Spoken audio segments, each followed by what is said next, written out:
Hello friends, welcome to Indian study पर आपका स्वागत है। दोस्तों, आज की इस वीडियो में मैं आप लोगों के लिए पॉलिटी का टेस्ट लेकर के आया हूं, जो कि आपके आने वाले एग्जाम यूपीएसआई के लिए बेहद इंपॉर्टेंट है। क्योंकि आप सभी लोग जानते हैं कि जीके वाले पोर्शन में कई सारे टॉपिक हैं, लेकिन उन सारे टॉपिक में से जो महत्वपूर्ण टॉपिक है वो है आपका पॉलिटी।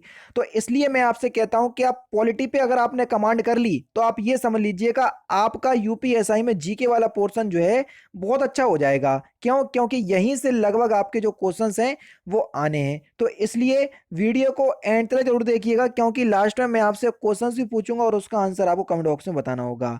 साथ ही साथ इस वीडियो की पीडीएफ डिस्क्रिप्शन में टेलीग्राम चैनल का लिंक दिया हुआ है, वहां से आप प्राप्त कर सकते हैं। तो चलिए दोस्तों, स्टार्ट करते हैं और देख लेते हैं पहला क्वेश्चन। मनुष्य स्वतंत्र पैदा होता है लेकिन सर्वत्र जंजीरों में बंधा है, यह कथन किसका है? तो ये जो कथन है ना, ये रूसो का है। तीसरा ऑप्शन यहाँ पर आपका बिल्कुल क्या हो जाएगा सर? करेक्ट हो जाएगा। किसका कथन है ये? रूसो का है। नेक्स्ट क्वेश्चन, अधोलिखित यानी कि निम्नलिखित में से कौन मौलिक अधिकार सिविल अधिकार नहीं है? जल्दी बताइए। तो सही आंसर हो जाएगा आपका मतदान का अधिकार। मतदान का अधिकार, चुनाव लड़ने का अधिकार, ये राजनीतिक अधिकार के अंतर्गत आता है ना? तो यानी कि इस क्वेश्चन का पहला ऑप्शन करेक्ट। बेमेल को आपको छांटना है, जल्दी बताइए। गांधी जी उग्रवाद के जन नहीं भैया, गांधी जी की जो विचारधारा है उनको दार्शनिक अराजकतावादी विचारधारा के नाम से जाना जाता है ना? तो यहां पर पहला ऑप्शन करेक्ट हो जाएगा, यही गलत है। समाजवाद का उद्देश्य क्या है? जल्दी बताइए। समाजवाद का उद्देश्य है कि आर्थिक क्षेत्र में प्रजातंत्र की स्थापना करना। चौथा ऑप्शन करेक्ट। संविधान का प्रमुख उद्देश्य क्या होता है? जल्दी बताओ। संविधान का प्रमुख उद्देश्य है कि स्थिर एवं सुव्यवस्थित शासन की स्थापना करना। तीसरा ऑप्शन करेक्ट। दोस्तों, आप सभी लोग जानते हैं कि लगभग 20 अक्टूबर को आपको आपकी एग्जाम डेट जो है वो अनाउंस कर दी गई है। आपसे बोलूंगा कि प्रैक्टिस सेट जो है वो मोस्ट इंपोर्टेंट आपके लिए चीज है, और ऑनलाइन प्रैक्टिस सेट बता रहा हूँ 11, जो कि आपकी बिल्कुल फ्री ऑफ कॉस्ट है। स्किलिंग यू ऐप को आपको डाउनलोड करना है। कैसे आपको प्रैक्टिस सेट तक पहुंचना है वो मैं बता दे रहा हूँ। लीजिए फिर। आप लोग कहते रहते हैं सर, आप बुक बताते रहते हैं कि यूपीएसआई की प्रैक्टिस सेट के लिए ये वाली बुक कर लीजिए, जबकि यूपीएसआई का एग्जाम जो है वो ऑनलाइन होना है। तो टेंशन नहीं लो, आपकी इस बात को भी मैं ध्यान में रखता हूं। तो आप लोगों के लिए एक ऐसे ऐप के बारे में बता देने जा रहा हूं जिसमें आपको 11 मॉक टेस्ट बिल्कुल फ्री ऑफ कॉस्ट मिलेंगे। सुना ना? फ्री ऑफ कॉस्ट मिलेंगे 11 मॉक टेस्ट, कोई पैसे नहीं देने, है ना? स्किलिंग यू नाम करके आपका ऐप है। डाउनलोड कैसे करना है बता दे रहा हूं। 11 मॉक टेस्ट आपको तभी फ्री मिलेंगे जब आप कूपन कोड की जगह अपने चैनल का नाम इंडियन स्टडी अप्लाई करेंगे। आपको प्ले स्टोर पर जाकर के स्किलिंग यू सर्च करना है। पहले ही सर्च पे आपको ये जो है आपका ऐप जो है वो मिल जाएगा, इसको आपको इंस्टॉल कर लेना है। जैसे ही आप ऐप डाउनलोड करेंगे, अपना मोबाइल नंबर डाल करके रजिस्ट्रेशन कर लेंगे, तो आपके सामने ये इंटरफेस खुल करके आएगा। ठीक है? फिर आपको क्या करना है, यहां पर ये लिखा है आज का मॉक टेस्ट, इस पे आपको क्लिक करना है। जैसे ही आप क्लिक करेंगे तो देखो आपको यूपीएसआई और UP triple S C PET दोनों ही एग्जाम के लिए हमारा कोड जो है वो काम करेगा। UP triple S C PET का जितना भी मटेरियल होगा, आपको मॉक टेस्ट होंगे, बिल्कुल फ्री ऑफ कॉस्ट मिलेंगे, कोई पैसे नहीं देने।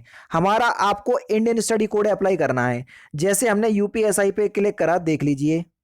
देख लीजिए सर, ये सारे जो देखो, दो टेस्ट तो आपके फ्री हैं, सभी के लिए हैं, लेकिन बाकी के टेस्ट जो हैं वो आपके क्या है, अनलॉक है, सॉरी लॉक्ड है। इनको क्या करना पड़ेगा, अनलॉक करना पड़ेगा। या तो आप पैसे पे कर दो, लेकिन आप हमारी क्लास से पढ़ रहे, इंडियन स्टडी चैनल पर पढ़ रहे, तो आपको पैसे नहीं देने। क्यों नहीं देने? जैसे ही हमने बाय नाउ पे क्लिक करा तो देख लीजिए सर, यहां पर लिखा हुआ है अप्लाई कूपन। अप्लाई कूपन में हम क्या करेंगे सर, अपने ही चैनल का नाम जो कि हमारा इंडियन स्टडी है, उसको क्या करेंगे सर, अप्लाई करेंगे। देखो इंडियन स्टडी हमने यहाँ अप्लाई करा, देखो your coupon Indian study is applied successfully. ठीक है?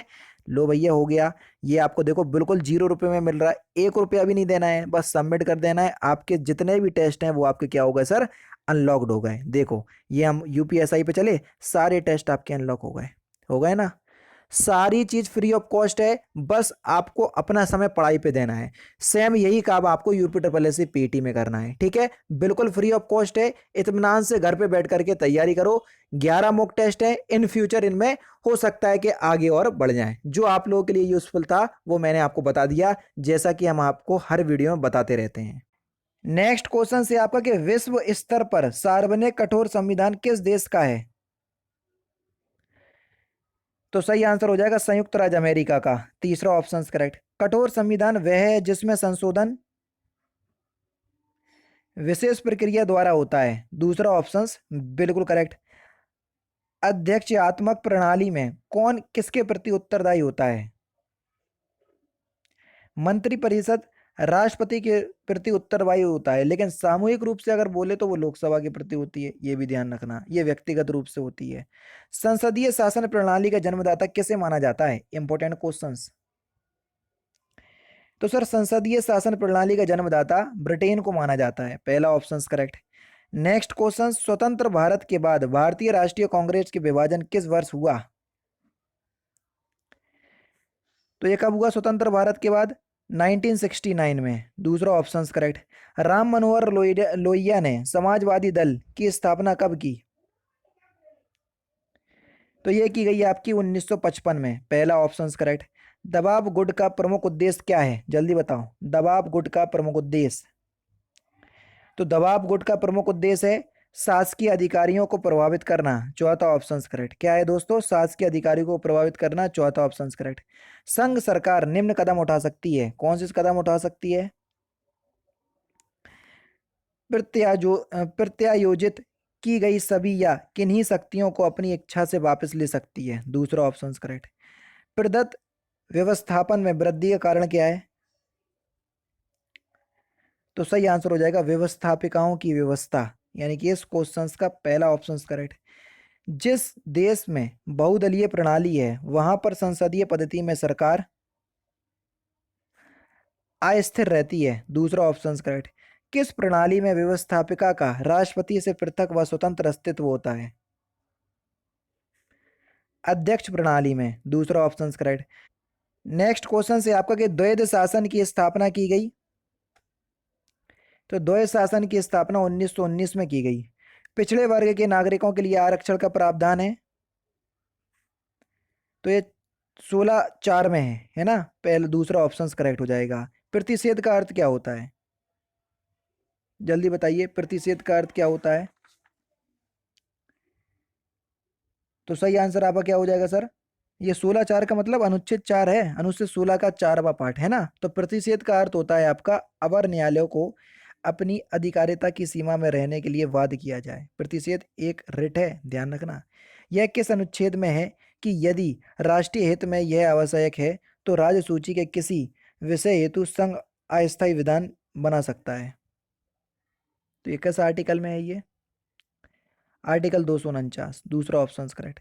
इसका कहने का मतलब ये, अगर कोई विषय राज्य सूची का है लेकिन वो विषय राष्ट्रीय हित का है तो उस पर कानून बनाने का अधिकार केंद्र सरकार को भी है। न्यायिक पुनरावलोकन किस अनुच्छेद में वर्णित है? 137 में। संवैधानिक प्रश्नों की सुनवाई कम से कम करते हैं तो कम से कम 5 न्यायाधीश करते हैं। दूसरा ऑप्शन करेक्ट। भारतीय संविधान में अपशिष्ट शक्तियों का उपभोग करता है कौन? तो अपशिष्ट शक्तियों का उपभोग केवल केंद्र करता है। अपशिष्ट शक्तियां जब केंद्र और राज्यों की भी शक्तियों का बंटवारा हुआ, जो शक्तियां बची रह गई उनको ही अपशिष्ट शक्तियां कहते हैं, जिन पर केंद्र का अधिकार होता है। बलवंत राय मेहता समिति का गठन किया गया 1957 में। तीसरा ऑप्शन करेक्ट। लास्ट क्वेश्चन, निम्नलिखित में से किसे भारत में पंचायती राज व्यवस्था की आधारशिला कहा जा सकता है? तो इस क्वेश्चन का आंसर आप मुझे कमेंट बॉक्स में बताएंगे। तो दोस्तों ये थे आपके 25 पॉलिटी के इंपॉर्टेंट क्वेश्चंस जो कि आपके आने वाले एग्जाम यूपीएसआई के लिए बेहद इंपॉर्टेंट है। वीडियो अगर आपको अच्छी लगी हो तो प्लीज़ दोस्तों वीडियो को लाइक और शेयर जरूर कर दीजिएगा। तो दोस्तों फिलहाल की वीडियो में तो सिर्फ इतना ही। अगर आपको वीडियो पसंद आए तो प्लीज़ दोस्तों वीडियो को लाइक कीजिए, शेयर कीजिए और साथ ही साथ हमारे चैनल को सब्सक्राइब करना ना भूलें, क्योंकि मैं रोजाना इसी तरह के वीडियोज़ आप लोग के लिए लाता रहता हूँ। नमस्कार दोस्तों, जय हिंद, जय भारत।